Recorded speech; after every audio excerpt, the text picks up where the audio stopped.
This is a story of ice, courage, and a man the battlefield feared. A story where the enemy surrounded 15,000 Marines with 120,000 soldiers, and yet the Americans called it an advantage. Before we begin, if you love real war legends and untold military history, hit subscribe and be part of the journey.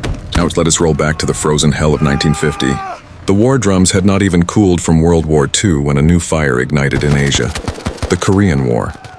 Among the men sent to face that fire was a Marine who carried the weight of legends on his shoulders. Lieutenant General Louis Chesty Puller, a man not built by war, but carved by it. With 5 Navy crosses, decades of combat scars, and a reputation that enemies whispered like a warning. Puller wasn't just a Marine, he was the Marine.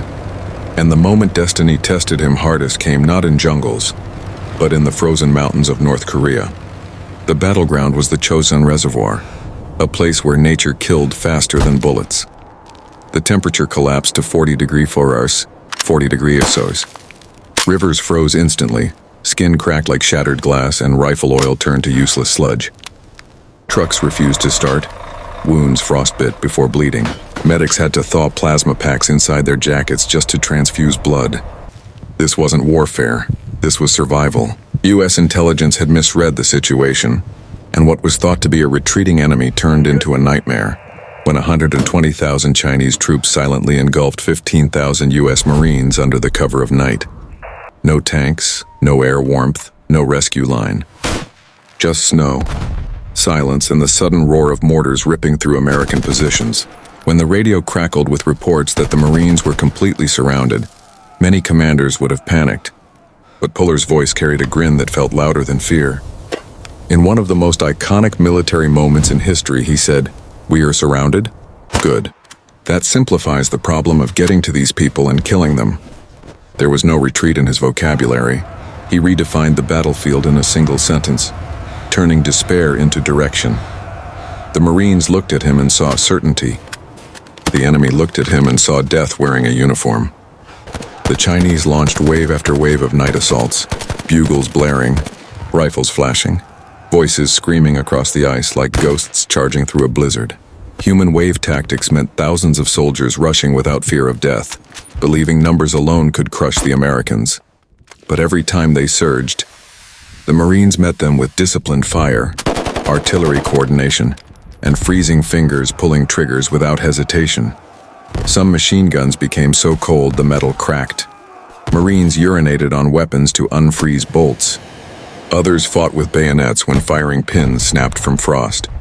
Puller walked trenches like the cold couldn't touch him, shouting orders, slapping shoulders, lighting shattered spirits back to life with pure presence. To his men, he didn't represent command. He represented survival itself. One squad positioned on Toktong Pass became the lifeline of the entire division. If it fell, the Marines would be wiped out. When Puller was informed how few men protected it, his only reply was, "Then we'll hold it with fewer." Reinforcements came not from other battalions, but from wounded men who refused evacuation.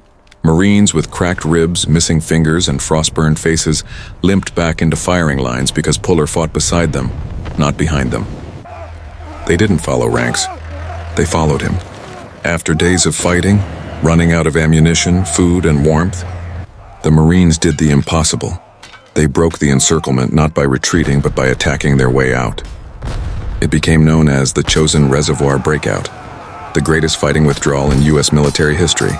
Over 17 days, they marched 70 miles to the coast, carrying wounded in handmade sleds, pulling jeeps in shifts, dragging artillery with frozen hands, all while killing or defeating every force that tried to erase them from the map. The Chinese army expected surrender. Instead, they met vengeance wrapped in frostbite. When the Marines finally reached evacuation ports, thousands injured, thousands not returning at all, they still marched in formation, because Puller didn't just save a division, he saved an identity. The world called it a defeat, a retreat, a massacre avoided. Marines called it something else. We're not retreating, we're attacking in another direction. Puller walked away from Chosin not broken, not victorious in the traditional sense, but immortal. He proved that battles aren't won by numbers, bullets, or strategy alone. They are won by stubborn souls who refuse to accept the ending the world writes for them.